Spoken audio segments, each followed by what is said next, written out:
another episode of the Cozy Corner of Cinema, episode number 163, being recorded on Wednesday, May 14th, 2025 at 7:24 p.m. Of course, we gotta have the hot coffee here. Of course, gotta have a glass of water. The hot and the cool evens it all out, keeps you hydrated, keeps you wide awake and caffeinated. It is a wonderful concoction here. The concoction being two separate drinks, of course. But here we are again, another episode. Boy, oh boy, so much to do in so little time. And I don't just mean this show, there's so much to talk about in only a span of a half hour. But in everyday life, there is just so much to get done, and there are so many things to achieve that we will never have the time to achieve fully every single thing. But we're going to keep on doing everything we can in our power to stay focused on our goals. That is really where we want to be, man, because you really want to kind of not fall prey to any of the kind of social milieu around you. People want you to kind of do things that, best interest them, or people want you to live a life a certain kind of way instead of being the person that you want to be and using the time however you want to use it. So if you want to use that time working on your art, on your craft, if you want to use that time, sitting outside and reading a book or whatever it is, man. We all have our societal obligations. We don't have to go to work. We don't have to, we don't, it's not recommended not to, if you need money. So, we have our daily tasks at hand. And that's not what I mean. I mean, like if somebody's trying to pry you away from your hopes and from your dreams, you think it's better off to work on learning that instrument or practicing that instrument that you've been practicing, or learning that language you've been wanting to learn, or working on your novel, on your screenplay, on anything of the sort. Then you just got to stay fully focused on that and fully attent on that. And because I just actually finished recently, about couple weeks ago now, a screenplay that came together pretty quickly, thankfully. I did another draft of it and was pretty happy overall. So now I can fully focus on the next one that I am just about, well, maybe not just about, but pretty close to finishing, I would say. And then it'll be revised, re-edited, put together in a nice package, and that will be put on the pile. Again, it's always something else, man. I got so many ideas, so much I want to write, so many films I want to watch, so many books I want to read, and I have my obligations on a daily basis to my job, to my loved ones, and being where I need to be, but also having the time and using the time wisely to myself. So I'm not going to be dilly-dallying. I'm not going to be, going out on a Wednesday night, just, sitting in a bar or something like that, doing just not doing anything for your life, man. If that's what you want to do, then God bless you, go for it. But I ain't doing that, man. I got so much to do. And here at the Cozy Corner of Cinema, we're going to talk about cinema, man. Here we are. Boy, oh boy, this coffee is just delicious. Trying to wake up a little bit, so if I sound a little tired, then bear with me. I'm a little tired at the moment. So if my sentences start to ramble off, don't you worry. I'm not brain dead just yet. I just need to wake up a little bit, and this coffee is most certainly helping. I was interested to see on Francis Coppola talk about the upcoming documentary about the making of his latest film, Megalopolis. It has now been out for a little while. It's now readily available on streaming services. Well, I'm sure to rent. I'm sorry, I know it's available to rent. I don't know if it's available to stream anywhere, but it's been out. It has a couple of releases overseas. I still need to pick up a copy. of that because I haven't rewatched it yet. I had talked about before when I originally seen it that I'd wanted to let it sit before I did a proper rewatch, and still I'm not quite interested in rewatching it just yet. But my appreciation for the film has grown. But the upcoming documentary directed by Mike Figgis will be seen whenever it is available. Definitely. Mike Figgis, of course, directed Stormy Monday with Tommy Lee Jones, Leaving Las Vegas with Nicolas Cage, Time Code from 2000, which I don't know. I have not seen that. The poster reminded me of Affliction for some reason. I don't know why that was coming to mind. The Paul Schrader film. But the documentary, I don't know when it's going to come out, but I saw him posting about it. And it's just about the production of the film, and I assume about maybe the response to the film, these sort of real divided opinions in the film. I've said what I needed to say on the film. I think it's as flawed as it is. I think it's one of the most interesting and hopeful films of recent memory. I say hopeful not just in the context of the film, but hopeful in the way of just different kinds of films being released. I won't talk too much into it because you can go back and listen to the other ones, but I was kind of talking about when Megalopolis and Joker Folie à Deux came out, I think about a week or two, within a week or two of each other, and the fact that both films were almost unanimously slammed against. I say maybe unanimously, but maybe that's not true. Megalopolis I think was probably more divisive than Joker Folie à Deux, which seems to be universally lambasted. And the two films I thought were just incredibly interesting and incredibly different. I'm not. I don't think either are great films. Megalopolis, I could definitely see myself coming around to. Joker Fall I Do, I think is a very interesting film, which I do like. But the fact that the response was almost was a bizarre, ironic sort of joyful gathering of two films being critically and financially underperforming. It's just a very bizarre reaction. Not that I'm following any kind of milieu. I'm interested in what my acquaintances have to say. I don't go on Rotten Tomatoes. I don't look at any of that letterbox stuff.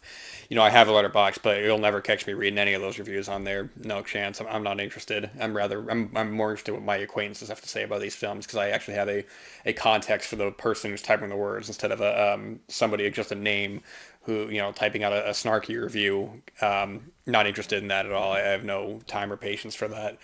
Um, but both films incredibly unique, and I'm far more interested in films of those being released alongside. I have no problem with the giant studio, whatever spectacle film. That's they're those are for an audience, and I understand that, and that's all good. But I think more so about these films, a big kind of spectacle superhero, film, uh, being able to be released alongside something, maybe not quite smaller, because something like Joker Fall I Do had a huge budget, and even Megalopolis had $100 million in there. So I'm talking about relative these kind of filmmaker driven films that are released by big studios, as well as the other films that maybe are not getting major studio releases.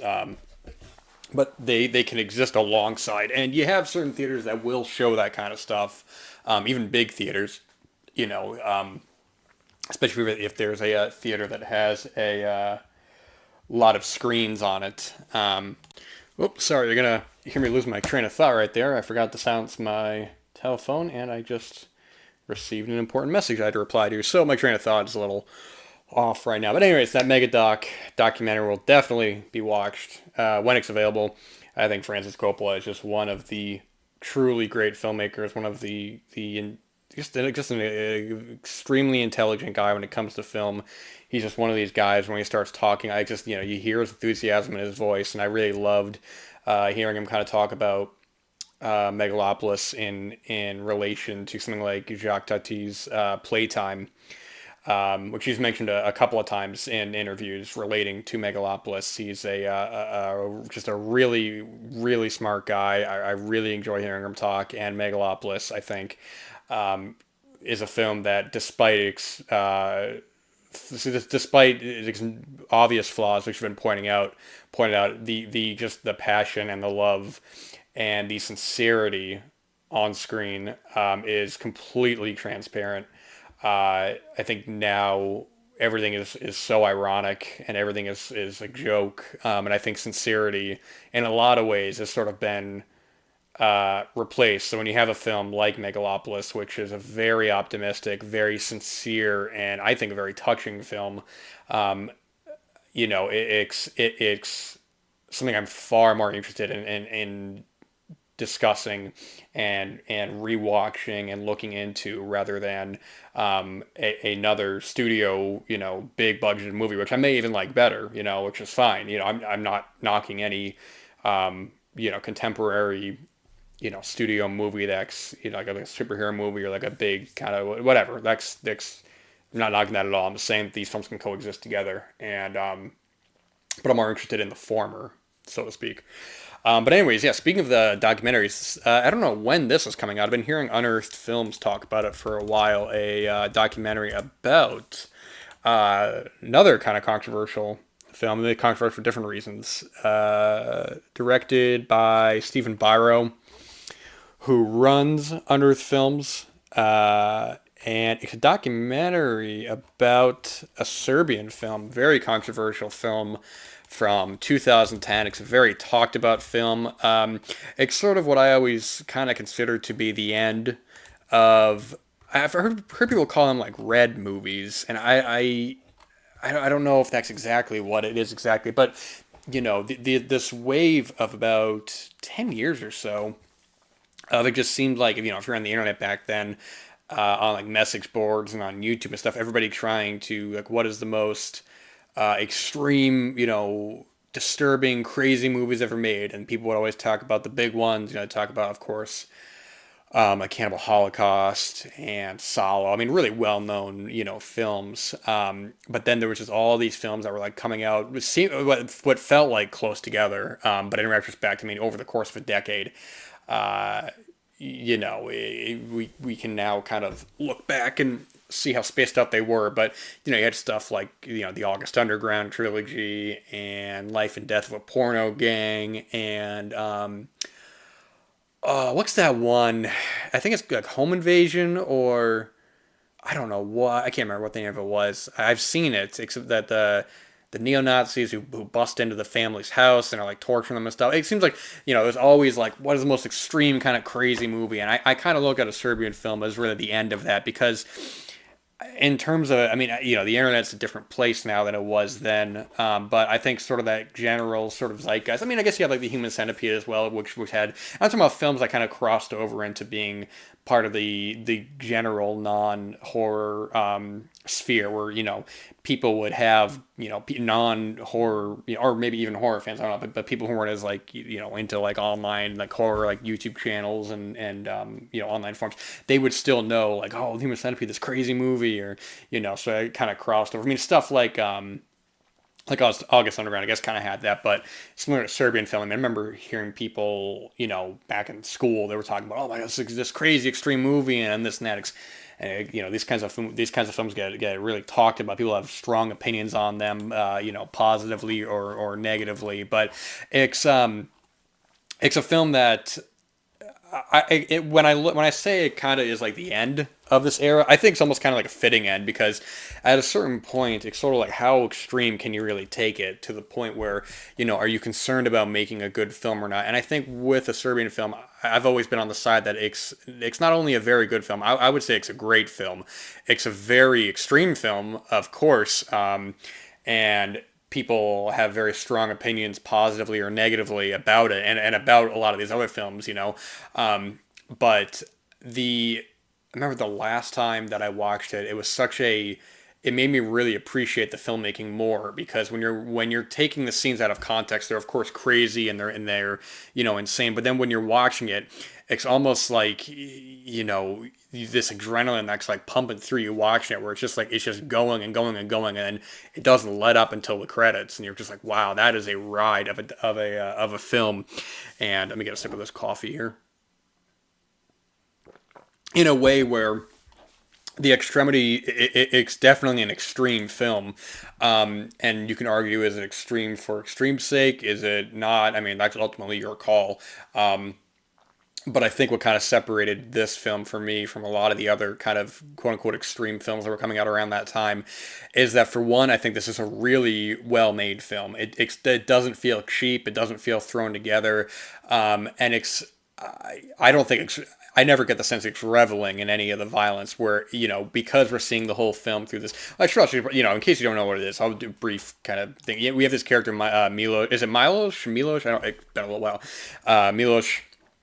I'm not going to try to say any of these actors' names. Basically, he's a former adult film star. He's living with his wife and young child, and he gets an offer one day from like an art kind of film, like a art kind of adult filmmaker, and he's saying like, all right, I got this one last film I want you to do. Come out of retirement, do this one crazy film, or let's do this one film for me. And we're going to give you a whole bunch of money. You're going to be basically set for life. And he reluctantly is like, yeah, all right, I need the money for this. But the first day on set, he realizes something is really off about this. This is bad. I shouldn't be here. And the rest of the film becomes this sort of increased level, this increased sort of extremity into this underground filming world, and this character trying to make sense of, trying to also piece a certain part together. He's at one point he is trying to remember a series of events, and the more that we find out through him, the more where we are as shocked as he is. And I think that's the big thing as well, is that the character rightfully is repelled and disgusted and horrified by these extreme events. So by the time, while we're watching it, we're in that same mindset that he is, where we're like, oh my gosh, how this is absolutely insane. These people, I don't want to give too much away. I mean, it's been very talked about. It's been widely discussed. And I think that just overall, I mean, I meant to really talk more about this upcoming documentary than I did the film, but I just wanted to say so. Is that I don't know if the documentary is just going into the production of the film. I mean, the synopsis on IMDb says a documentary that takes an exclusive look at a Serbian film with never before seen footage of the film and the worldwide reactions of one of the most talked about controversial films of the last decade. And I think that's one of the things that, when it comes to certain films like this, what I'm kind of saying about before is that I'm not really interested in the kind of general societal reaction to it. I've heard my acquaintances talk about the film. Some of them are very positive about it, and some are very not so positive about it. And that's totally fine. But I think the difference with that is, you know, I like my acquaintances' opinion. I like hearing what they have to say, because they have a very intelligent way of going about it. I understand where they're coming from positively or negatively about it. It's not just this is the most extreme film and that's why it's great, or this is disturbing and it's awful and there's no merit about it. And I think it's very easy to kind of just jump into, like, I mean, like, is any kind of controversial film, really. Even like something like Blonde a couple years ago. People have very strong opinions about that, and I had some acquaintances who really liked the film and thought it was great, and some who thought it was terrible. And I have context of their opinions, and I see where they're coming from. Whether or not I even agree or disagree is beside the point. The fact of the matter is that if you're just gonna hop into this kind of black hole online of just these extreme takes, I mean, it's sort of like, it's funny. I was recently was a guest on a couple guys acquaintances podcast, good guys, and we're talking about the possession of Joel Delaney, and that film is from 1974, maybe 4 or 5, I don't know. And that film, you have at one point you have a fully naked child being, being like messed with and stuff, and then, and it's sort of like, to me, that's much worse than anything in the Serbian film, because with the Serbian film there's nothing no one's in harm's way in the film. These are all special effects, man. This is all like, I mean, a Serbian film is pushing basically every taboo, every button, but in a way where the way it's filmed, clearly no one's getting affected, no one's getting hurt by this. They're not putting these actors in danger. I mean, if they are, they did a great way of hiding it. That's why I'd love to see this documentary. But it's a bizarre kind of reaction where people almost treat this film as if it's like if it's a real like they're putting the actors through this, and I'm like against their will, and I'm like, there's films like, Joel Delaney or like Sweet Movie, or these films that are doing like really sexually questionable stuff with children, and and again, and you could say, well, there's the '70s, it's different, and I understand that. That's fine. Well, not that's not fine. It's definitely not what I'm saying. But I'm saying you could say that, okay, well, you were comparing a film from the '70s to now, and I get that. I totally understand that. Or even something like a film that I love, Sweet Sweetback's Badass Song. With the opening of that film has, I mean, well, you can hear me talk about it there, but so it's like, where do you draw the line? Where, is it worse because you're fictionalizing these horrific, disturbing events, or is it worse because you're actually having real, child actors, who don't, whose parents really aren't going to say no, and they're going to have them on screen and stuff, and it's ultimately a conversation, and it's ultimately kind of something that you have to kind of think for yourself on. I mean, a film like this, I don't blame anyone for having strong negative opinions about it. It is an extreme film. It's a disturbing film. But I think the reason why the film is so effective is because we're being taken along on this journey, and there's this escalation of violence that makes you nauseated and makes you sick. And we are in the mindset of this character. I mean, the one of the parts of the film, and no spoilers or anything, but I thought was just such a testament to the filmmaking. And it's not a spoiler, but in the third act, there's a reveal, and the reaction of one of the characters, and the musical sting that happens. It's a horrific sequence, but we are in the mindset of that character, who he is with us. He's like, he can't believe it either, and that's what makes him, do what he does. But ultimately, I mean, it's just a film, man. It's an extreme film. It's a talk about film. Whether you love it or hate it, that's your prerogative. But, trying to put this in, the milieu with, like, it's like, something like a Joel Delaney or a Sweet Movie. It's sort of like, man, this isn't even remotely the same thing, man. This is like, I mean, whatever. I'm trailing off now. I didn't even mean to talk about the film. I'm talking about the documentary. Hey, I was saying that the documentary is coming out soon. I don't know when, but soon, I think. I've been hearing them talk about it for a couple years now. There's no release date to my knowledge yet, but hopefully sooner than later. And I'm sure Unearth will release it, because they put out that Blu-ray in 23, I think. It was like January or February, and it's actually a really good release of the film, because if you guys remembered when that was coming out, it it didn't even get an American release. It didn't get an American DVD or Blu-ray at first. It eventually did get one in a heavily edited version. Then the UK got a version as well, which was also heavily edited. And then eventually there was an uncut DVD, but it was bizarre because it came in a jewel case in like a cardboard kind of slip with like fake blood on it and stuff. I guess to make it seem like it's like a snuff film or anything like that. But but there's no features on it. It's a bare bone disc, so it's like it was available but not available to like buy. And then eventually Unearth puts out that just incredible Blu-ray. I mean, they put a bunch of features on it, commentaries. I mean, the film looks crisp because I had only ever seen it in like basically like DVD quality, which is still fine. But when you're actually watching it on a properly mixed, restored Blu-ray, and you're really able to kind of take in the film and really just kind of take in how extreme it all is. I think it's just one of the strongest horror films of the 21st century so far, and it's kind of funny to say that because that normally isn't really my kind of film. Horror in general, I enjoy, but I'm not quite as attracted to it as I am with some other genres. But I love hearing, I have my acquaintances who are really hardcore into horror films. I love that because they're gonna be able to find all the hidden gems.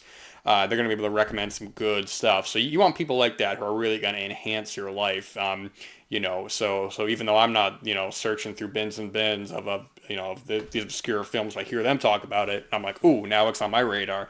Maybe I want to see this. Maybe I want to see this. It's all up in the air. But yeah, hoping this gets a release at some point. I'm a really big fan of what Unearthed has been doing. I really like their releases are really solid, man. And they're I've met like some of the people. I never met Stephen Byer or anything like that, or I think Marcus Cook runs it as well, or I don't know if he runs it, but he anyway has some involvement with it. I've met some representative of them like once or twice, and they're nice. They're nice people. It's fun talking about it. I was picking up the Blu-ray of Dead Girl, if you guys remember that, 2008. That was another one people were talking about when that came out as like an extreme film, and I haven't rewatched that probably since 2008, 2009, but I remember liking it a lot, thinking it was like a good film, but I do remember the dialogue not being great, so it'll be interesting to kind of rewatch that. Actually, I see it on the shelf right there, so that'll be rewatched at some point. But yeah, it's also funny talking about Coppola at the beginning of this episode that today, at the time I'm recording this, is the